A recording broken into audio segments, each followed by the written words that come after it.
of a fallen angel. I don't want to go to work today. Britain's most famous teenager, Charlotte Church, will this week turn 18 and simultaneously secure access to her multi-million-pound fortune. Charlotte's career has been a 7-year journey from prepubescent novelty act to rebellious adolescent, her success forged by her ambitious mother and a Svengali manager. Within the first 4 or 5 months of her career, she had met the Pope, she had met the Queen, she had met Prince Charles, she met the President. She only had to smile and everyone burst out laughing. She had to snap her fingers and she'd get whatever she wanted. Charlotte Church had the ambition, and she had people behind her quite clearly who had the ambition. Behind the scenes, Charlotte's young life has been defined by bitter power struggles as her mother has fought to keep control of her daughter's destiny. There are 2 laws in entertainment: never work with animals or children. In Jonathan Charlotte's life, I think it's been rewritten, and it should also read, never work with showbiz mums. She never really gave me a chance, like any other mother would give like a girl's boyfriend a chance, and she never ever did. Those closest to Charlotte reveal for the first time the real story behind her extraordinary rise to fame.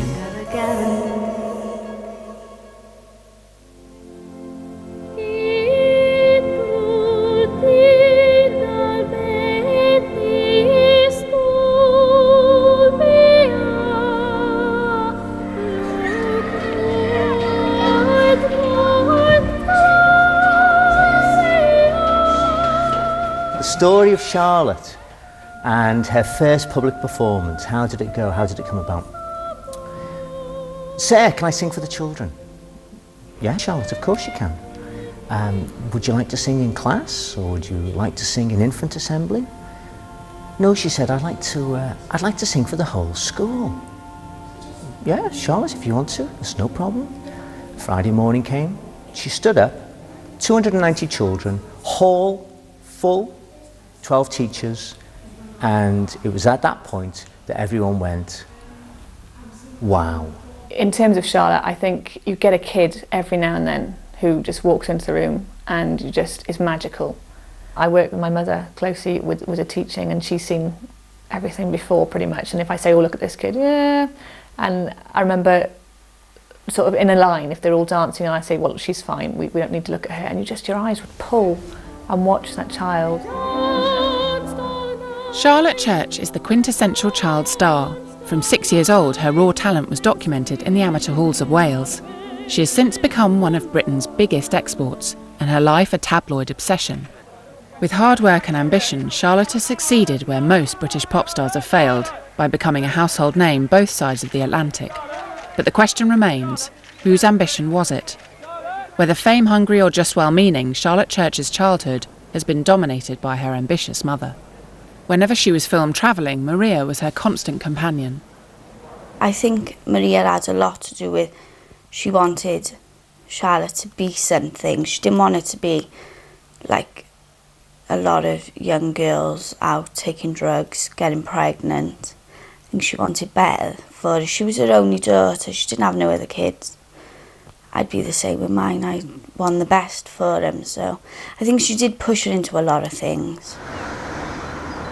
Maria Church had a hard time as a young woman. At 19, she was pregnant and later abandoned by Charlotte's natural father. Charlotte was brought up with her mum and stepfather James, who had a daughter Alicia just a year older than Charlotte. I don't think she really had very much of a childhood. It was dancing, singing, or extra, say, lessons or whatever. If we go there, she'd be upstairs practicing or on the piano. I think Maria Church came from a family in which there were all sorts of unfulfilled aspirations, and they were certainly in the singing department. So we're talking about a working class family with perhaps a very jolly culture. It was great fun in many ways, but it was also probably very competitive. Aged 10, Charlotte was already appearing on a Richard and Judy talent search. But what made the precocious wannabe stand out from the others was the figure behind the cameras.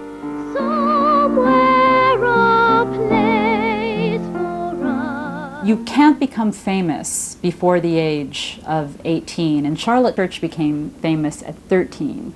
You can't become famous at that young an age without an authority figure behind you, pushing you and thrusting you forward into the spotlight. I would say that Maria was probably the driving force behind Charlotte's career, and if you like, probably the more ambitious of any of them. I think that was fairly plain. Before she was 11, Charlotte had already been taken out of normal school and awarded a scholarship amongst the singing elite of the Cathedral School in Cardiff. Her ability in developing confidence ensuring that she stood out from her contemporaries. She was always really bubbly and vivacious. Yeah, she was really enthusiastic about a load of stuff and really confident.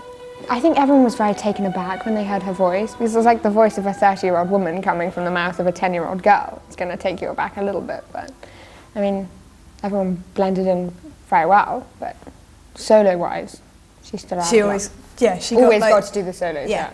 Everybody who's met Charlotte Church says that she has tremendous confidence, and that from a very young age she's known her own mind. She's been determined. She is. The last thing that anybody would say about her was that she was a patsy for somebody else, that she's easy to influence or to put her out.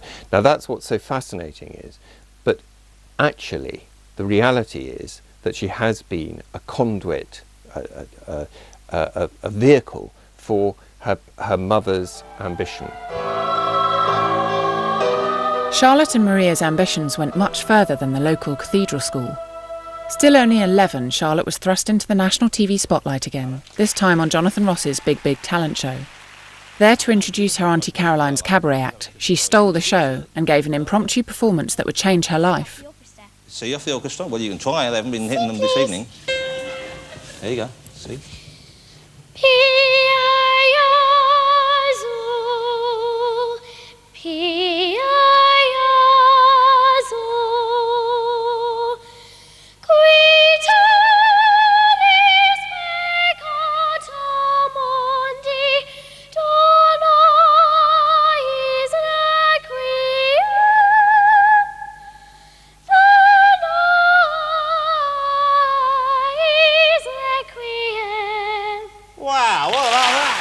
We were on holiday in Ireland at the time, and we were in this big bed and breakfast house, and we went and put on the TV, and all the other guests were sort of sat in the same room. They were like, oh, wow, and I was like, I know her, that's my friend.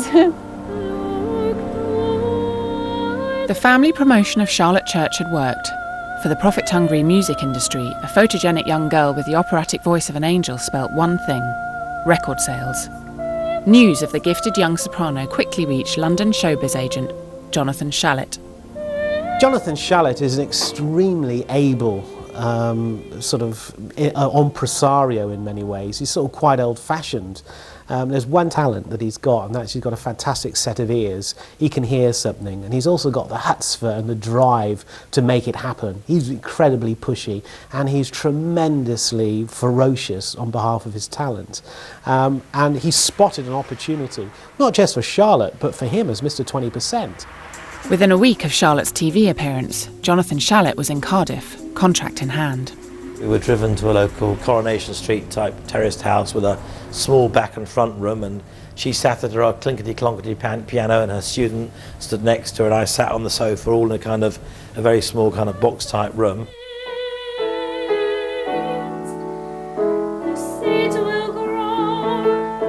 Charlotte's in front of me, the singing teacher's banging away at the terrible piano, and I'm totally blown away. And I have to say, up until that point of my professional career, it was probably one of the most exciting moments I'd ever encountered. And I knew in front of me I had a superstar. Jonathan Shalit signed Charlotte on the spot, and over the next 3 years he would be responsible for directing her career. It would be a relationship that would generate millions, lead to the High Court, and tear the Church family apart. As Charlotte became more and more famous, she became more and more stuck up, more for herself, liked all the attention. Mother Nature. Extraordinary voice, coupled with the fact that it was going to be able to market something to a global audience that just wasn't some boring old opera singer.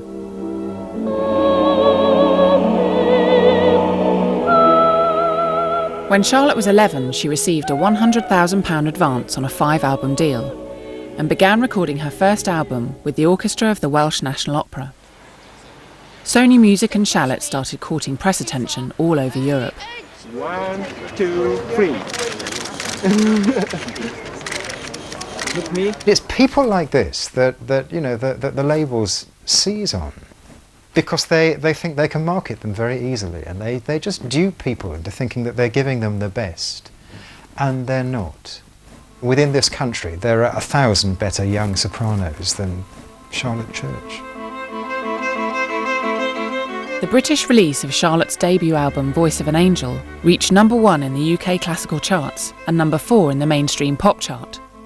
I think Charlotte was signed in April of 1998. The album was recorded over that summer when she was off school.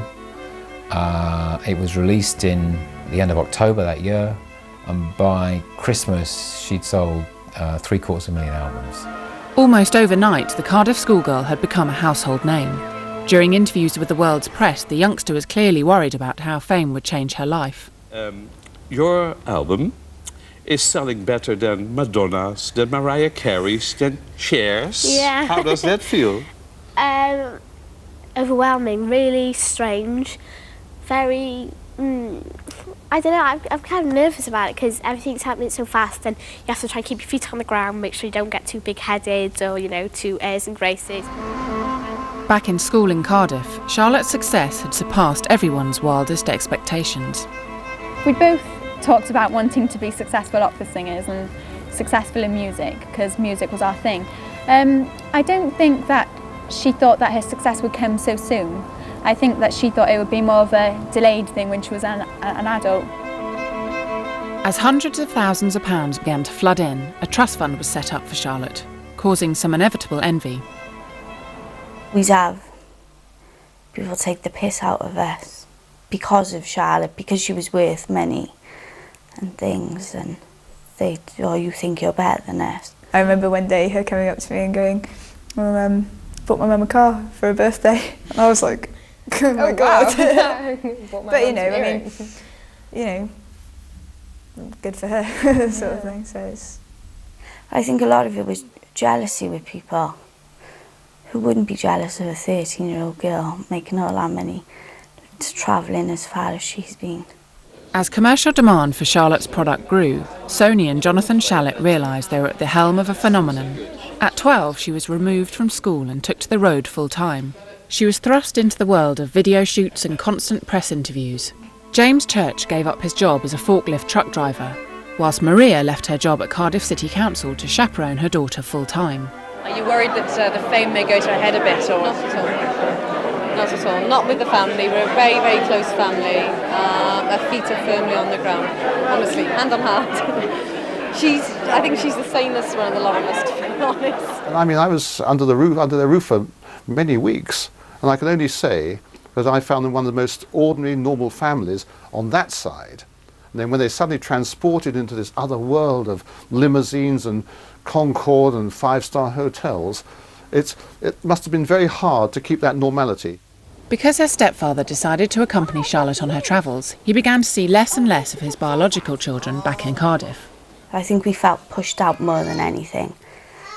So it was weird. He'd be, 1 minute he was there, then all of a sudden Charlotte was releasing an album, and it was as if we were getting left behind. When you're travelling to literally all quarters of the globe, it cannot be possible at all times to take the family with you. And in a sense, there is a price, always a price to be paid for fame. There has to be something that has to be sacrificed. And in this case, it's the family ties. As James's relationship with his natural children reached breaking point, the tabloids smelt a story. We got contacted asking if we were related, but he'd always said to us, whatever happens, will you say you're not related, whatever. But then it came out that he denied me and my brother. They found out he had more kids, but he made out he didn't. So first of all we left it, I'd phone him and I'd say to him, the newspapers are outside the house, they're following us to school, they were contacting my friends. asking my friends questions. So in the end, I told him, yeah, he is my father. When it came out in the paper then, I phoned him up to say, explain, and he just said, I don't want nothing to do with you. That was 4 years ago. I haven't spoken to him since.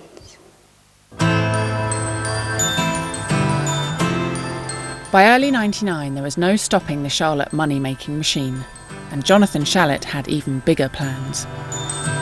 Hello, my love, I heard this from you. Red magic satin playing it too. First time that Charlotte came to America was February 1999, because indeed in that first year in America we had 2 platinum records of Charlotte, which is, when you look back, it was absolutely staggering that in 1 year Charlotte Church had 2 different platinum records in America. The first record going double platinum, which means that Charlotte Church sold in her first year in America close to 3 million CDs, totally unheard of for a British artist. Charlotte Church kind of instantly broke in America. Usually, you know, when artists come over to America, they have to do extensive touring and get extensive radio play and kind of slog it out over a long period of time. Charlotte we hit the home run instantly, where she got major television shows right away. The singing amazed people, and then when she could sit in a chair talking to David Letterman and be apparently completely at ease and chatter away about this and that, was, you know, the two together were just, you know, an absolutely extraordinary combination. So now you start singing with your aunt in the cabaret. She's got like a cabaret show, and what, you come out and sing with her? Or? Yeah, and I used to have this big belter voice like Whitney Houston, but then I went singing lessons and that all changed. Yeah.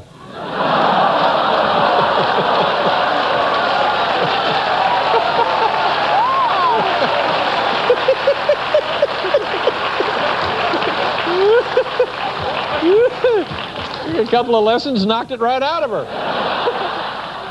There was a cute element to what she did. You know, American talk shows are very big on cute. Regularly, they'll have animals on performing tricks.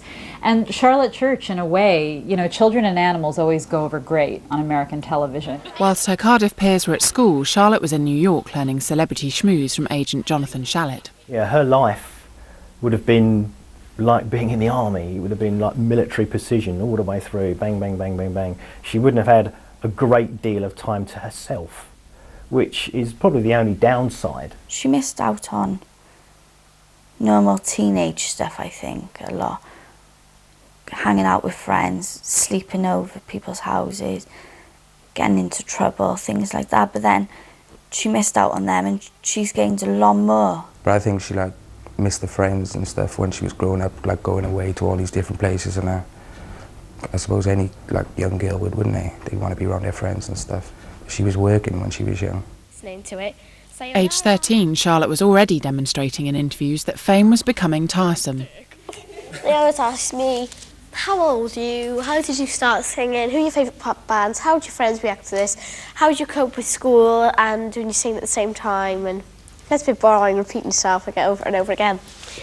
And you're if they say how old you are, well, I'm 326 actually.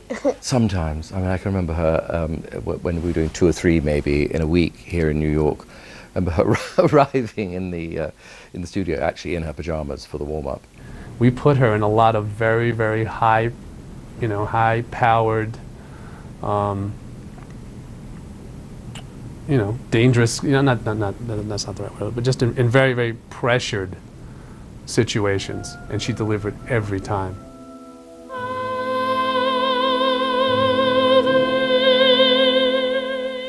With Shalit driving her career, The Voice of an Angel continued to shift units and charm sellout audiences worldwide, even singing at the White House.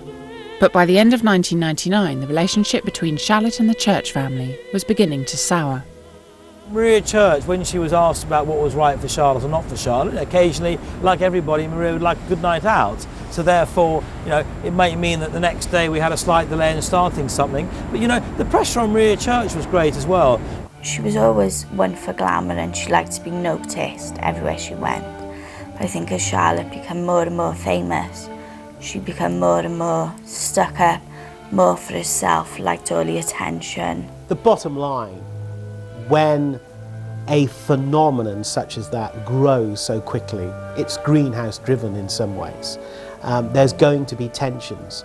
Perhaps the naivety of the family against this sort of like, you know, smart operating, sort of highly motivated sort of London agent, that there was a clash of cultures. And underneath it all, it was the innocence and the pearl, the jewel that was Charlotte Church. And when you're dealing in somebody that's earning millions of pounds and all of a sudden you're having to write a cheque to the manager for 2 or 3 million, you're thinking, well, hang about, you know, that's a lot of money. Yeah, they forget that they've just made 15 million, but they look at that and think, well, yeah, maybe I could do that. In January 2000, Shalit received a letter in the second-class post. 2 years and 7 million records later, his services were no longer required.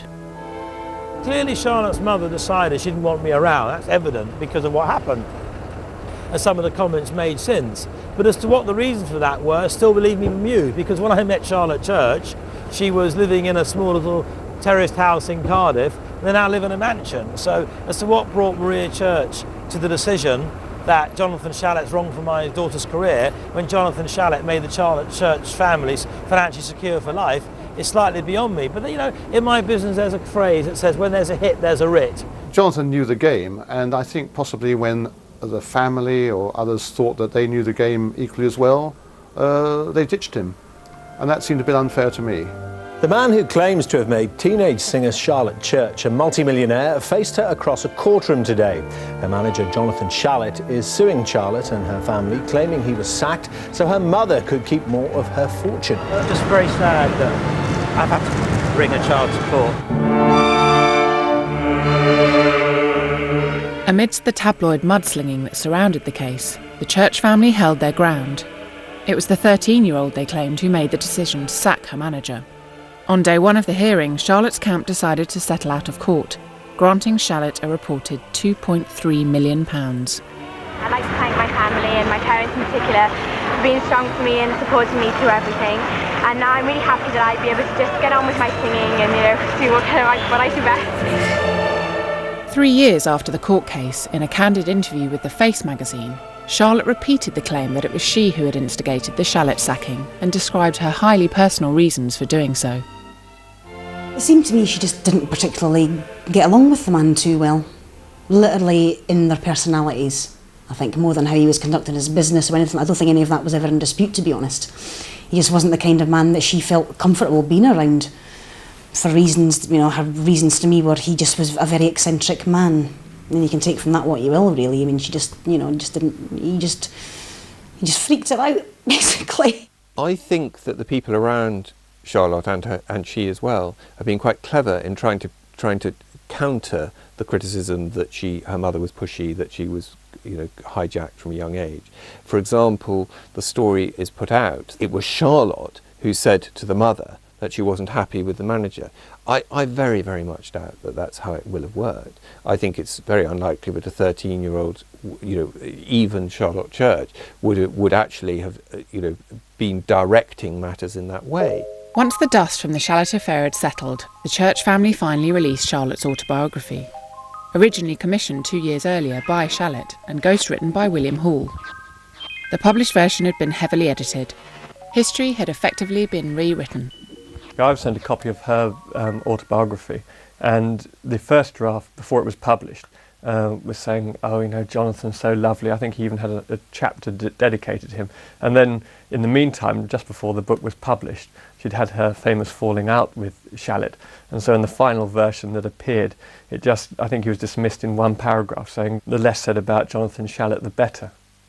My own feeling when I saw that, I thought, well, that's been done out of spite. For heaven's sake, you know, this is like airbrushing somebody out in some political sort of coup. Now that is totally out of order.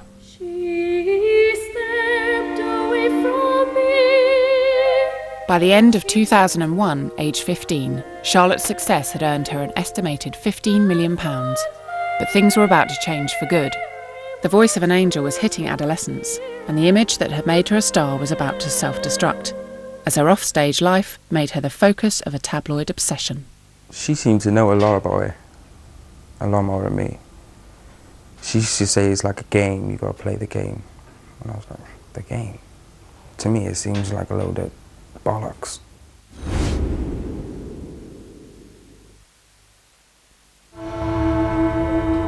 by a faceless American consortium.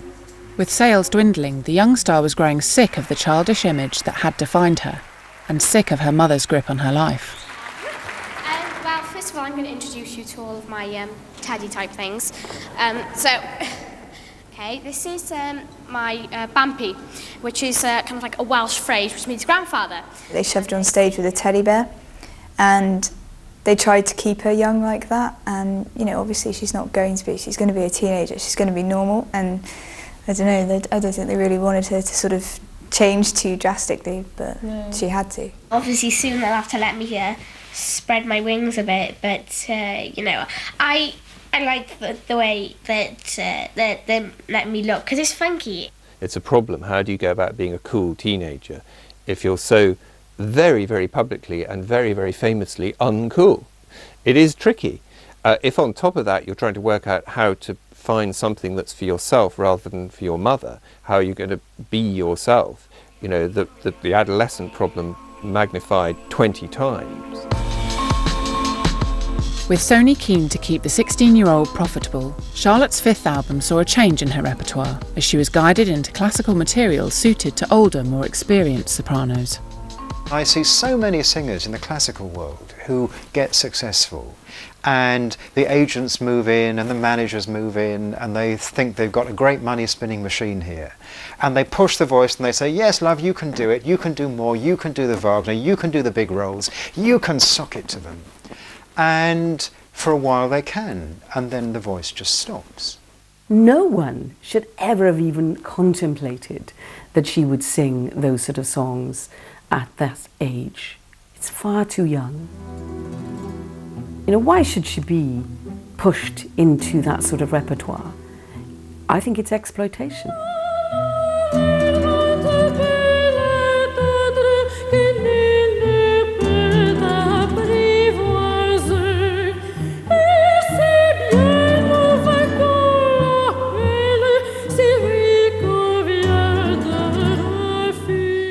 I think that exploitation is an element, and I think an underexplored element of child stars and teen stars.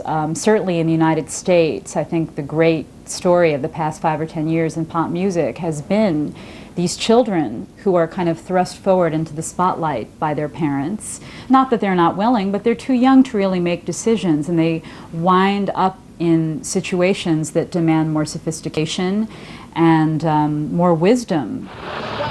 The 15-year-old Charlotte was no longer the little girl with the big voice, and used TV appearances to reveal a new sexy image, to the astonishment of viewers and presenters. Wow, look at you! You're like a proper adult person now. Thank God for puberty, look at you! It was obvious that something was just about to happen, that she was still just about a child, but the angel was clearly just about to fall. She was fed up with this childlike image, and she was going to rebel big time, and sure enough she did. The voice of an angel was changing before our very eyes, and her physical transformation was just the beginning. She had opinion too. During an interview with the Sunday Times in the wake of 9/11, Charlotte shocked the world by unleashing some controversial, unguarded comments. This was the tactless voice of teenage rebellion.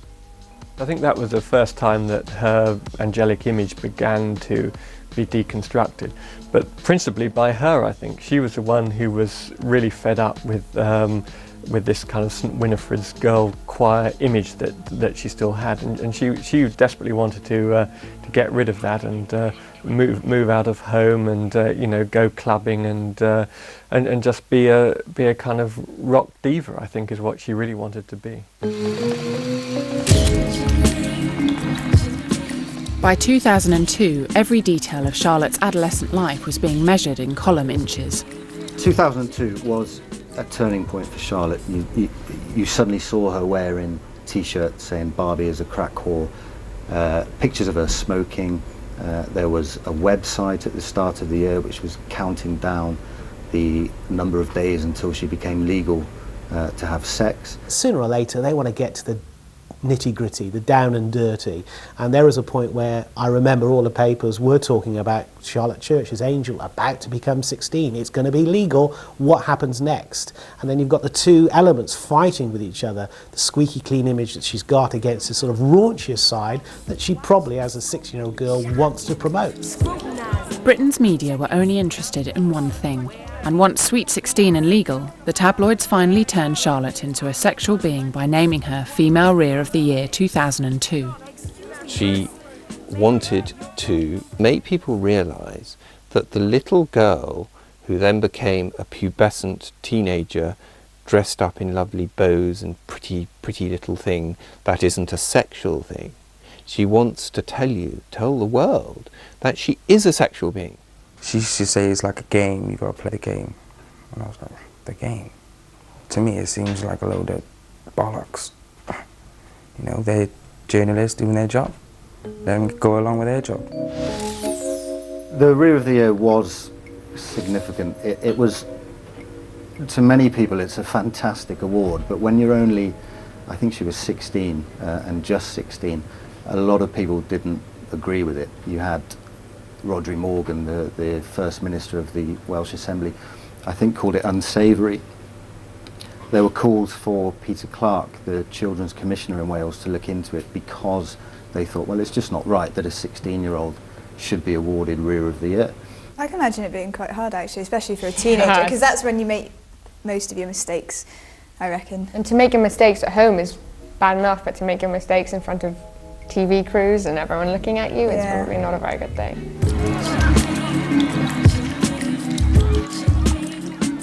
Media interest in Charlotte heightened with the arrival of her first proper boyfriend, Stephen Johnson, a working-class 17-year-old hip-hop DJ from Cardiff's notorious Old Docks area. Charlotte going out with Stephen definitely generated lots of stories, lots of interest, because, I mean, you couldn't have picked a more perfect boyfriend for her to go out with in terms of, you know, for a journalist perspective. She's not acting as if she's better than the rest of us. She's going out with common people like the rest of us. She could have been going out with somebody who's famous, has a lot of money, but she's not. She said to her, it's where she comes from. All her friends fancied him, and like everybody fancies my brother, and it's funny because like instead of her saying, like him saying, "Oh, I'm with Charlotte Church," it was the other way around, and she was like, "Oh, I'm with Stephen Johnson. I'm with Stephen Johnson," you know. So it was kind of funny. It didn't sink into me really, like till after a few months. Time with this famous girl. But she's so normal and beautiful now. While Charlotte very publicly enjoyed her first love, Maria Church was furious and demanded that her daughter end the relationship. She never gave me the chance, so she was like looking out for her daughter, like, I don't know, it was strange. Obviously, as a parent, you've got your daughter's best interest at heart. I think that Maria should have given Stephen more of a chance. In Stephen, Maria saw Charlotte repeating the life she had fought so hard for her family to escape. She herself had been through a similar situation when she was 19 and met someone, and he made her pregnant with Charlotte and then abandoned the family after 18 months. So you can absolutely fully appreciate Maria's feelings about possibly seeing her daughter going the same way. Although this seems like a rebellion, in fact, as with so much of what she does, it's yet another aspect of her life in that respect that's been hijacked by her mother. Very unconsciously, very deep down, that would be a painful thing for Charlotte Church to actually realise about herself.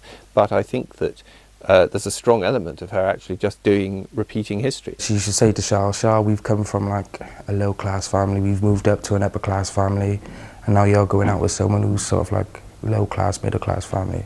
It's not good. We want you to be with someone like Prince William. You know?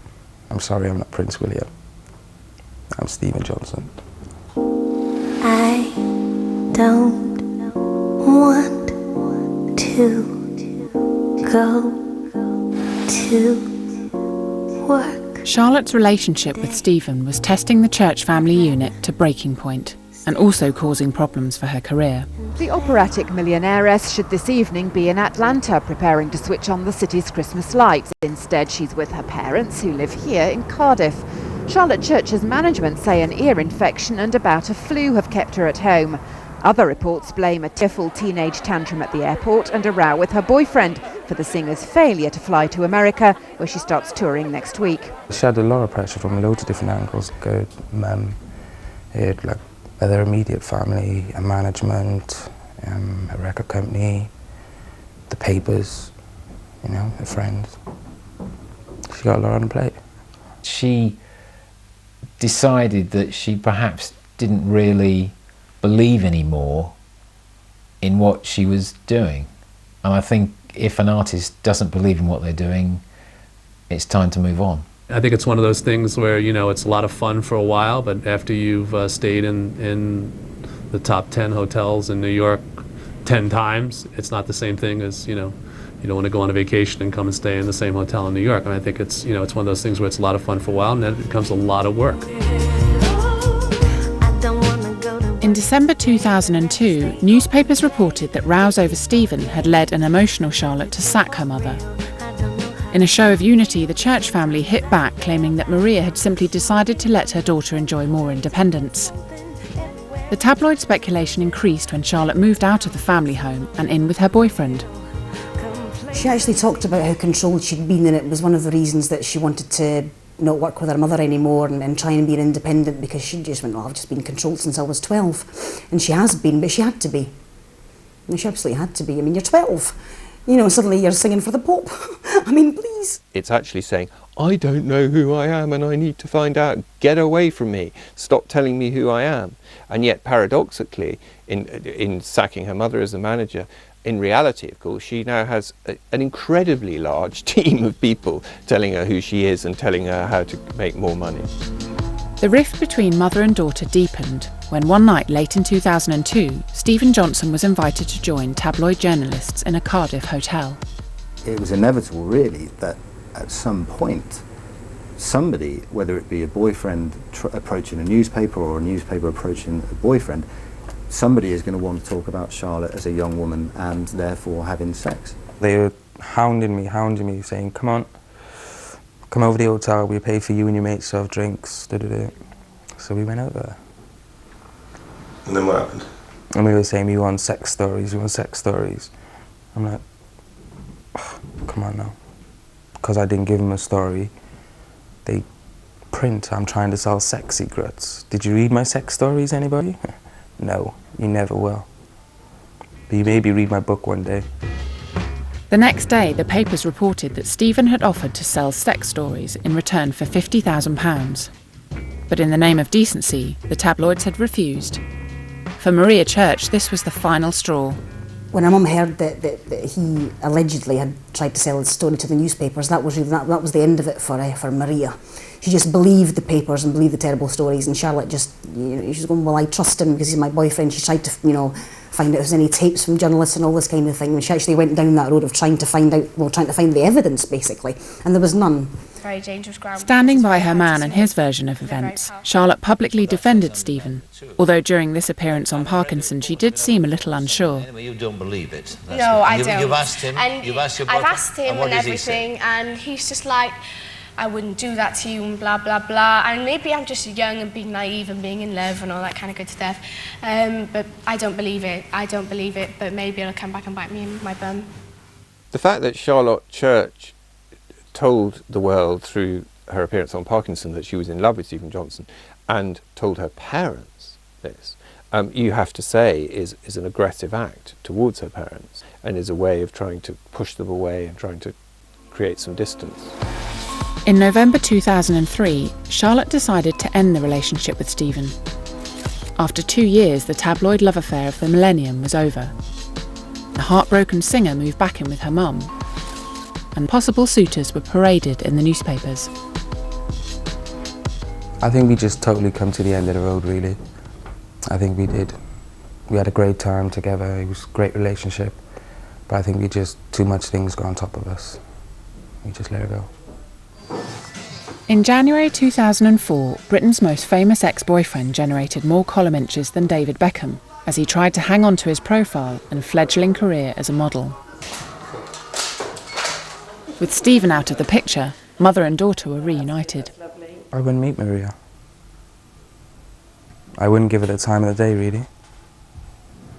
Like she feels about me.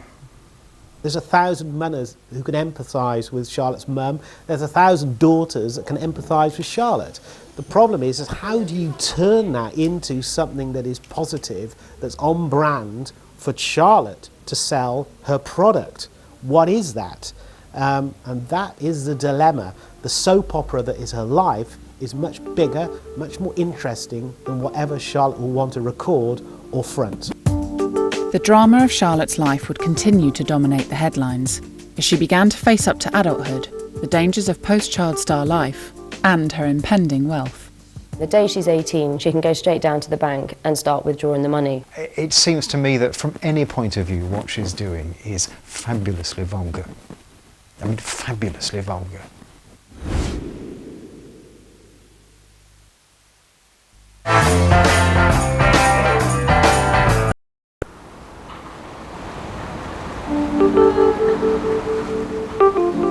Welcome aboard the water bus Cygnet for this trip around Cardiff Bay, calling in at the Cardiff Bay Barrage. Right now, as we make our approach into the inner harbour here, on the left, you can see a new apartment block, a white building there with large green windows. Well, the singer Charlotte Church has apparently just bought an apartment. Through the glare of the media spotlight, the world has spent 6 years watching Charlotte progress from girl next door to one of Britain's richest teenagers. Although she remains in the Cardiff of her birth, the wealth and celebrity that defines Charlotte's life today is a million miles from that of her working class roots. She's setting herself there. She needs to, she got the money to do it, she might as well do it. Be nice to her, own her own home, be able to go back there and know she's not going to have an earful every time she walks through the door having 100 questions, where you been, who you been with. The teenage years of the two Church stepsisters have been dramatically different. But for the millionairess, the future is still unclear. Her last meeting with Jonathan Ross showed the daunting problems that the end of childhood presents to the child star. Your career, I'm so hoping that it works out for you, because it's really tough to have been a famous child and to have a talent which, to an extent, we associate with you. You know, what made you so special was you had that voice when you were so young. Yeah. And you obviously can still sing beautifully. And it's a kind of tough transition to make. It is, and also because I was so little and so young with this big voice, it was kind of commodity and it was a novelty. And now I'm getting bigger and this voice is just, it's not like as impressive. So it is going to be hard. I do have to make this album really good. She is a woman now, a very young woman. But the stage of her career where she can rely on being this sort of prodigious little talent is over, because she is a young woman now and she's going to be competing with young women. The point at which celebrities become interesting, particularly child celebrities, is when they stop being in the box that you've imagined for them and then start living a very real life, and you recognise that and you suddenly start thinking of them, oh, they're not the way I imagined them before, they are real people and they are going through those things. And if they can use that to become successful, then that's brilliant. And if they can't, then it does become, you're reading it for sort of more ghoulish reasons. In 2003, Charlotte appeared on Top of the Pops as guest vocalist on this top 10 dance track, the opera song.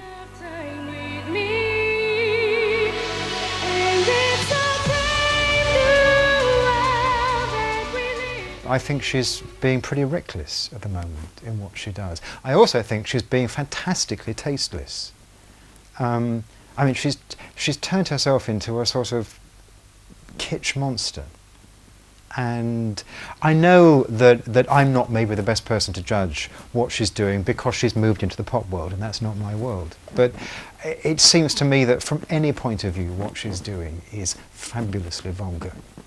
I mean, fabulously vulgar. Charlotte is going into sort of chart music, and I think she wants to do some sort of R&B type stuff. But I think it's quite sad actually, because I always thought she had a lovely opera voice, and I thought it'd be nice that she kept that, because I thought that she might have a future in it, but I obviously don't think she's going to continue with it. Charlotte's profile in 2004 couldn't be higher, but will the public follow her into a new musical world? I mean, the most important thing is whether you can get people of her age and around that age buying into her. I mean, you know, the obvious great sort of reinventions is somebody like Justin Timberlake, and it would be interesting to see if she would be able to reinvent herself in that way. But the thing is, it would mean changing her audience completely, and the audience going from the kind of people who used to buy records to people who probably haven't bought a Charlotte Church record before, and maybe not even know what kind of music she does. If we follow the progress of Britney Spears' career, God knows what she'll be doing 3 years from now. But that's up to her. I think as she gets older, it's going to be hopefully a little bit more about what she thinks is right for her voice and her image, and maybe a little bit less about being packaged. There is a big marketplace for Charlotte Church to remain middle of the road, clearly rooted in Daily Mail territory. And more importantly, she's got a huge, huge audience in America, which 1,000 recording artists would die for. But how do you match the image, product and the audience together to give you ignition? This Saturday will be her 18th birthday, when she will finally have access to the trust fund that has been home to all her income since she was 11.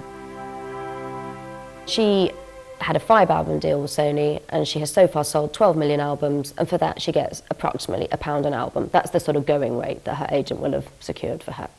On top of that, she's also made a film, she's had her autobiography out, she's done a very lucrative Ford car commercial, she's sung on a hit record, she's made TV appearances, she's had concert tours, and there's obviously investments. Her money that she's been making will, I'm sure, have been shrewdly invested for her.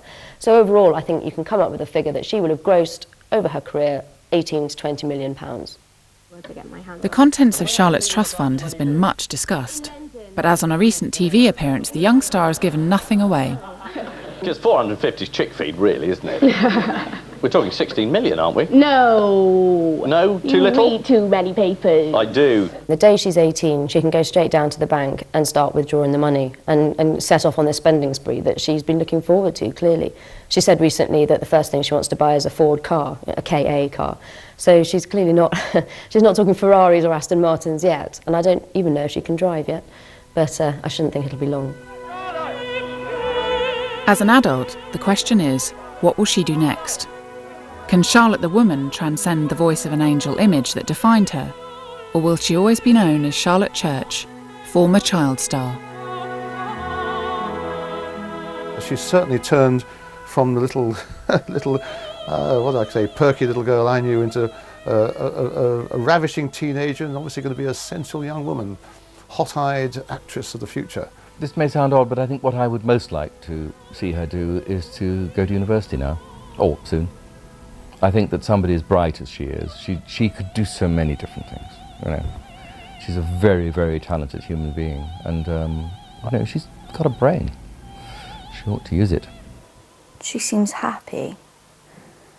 Every time I spoke to her, she seems as if she's enjoyed herself. She's got a lot of friends. Every time I see her, she's with somebody different. She always looks tidy, looks well. I think she's enjoying it. Well, let us know what you think about this or any other programme at channel4.com/thinktv. And next Thursday at 9 o'clock, a group of young guys receive either the carrot or the stick in the first of a new series. Coming up next, though, it's Father Ted.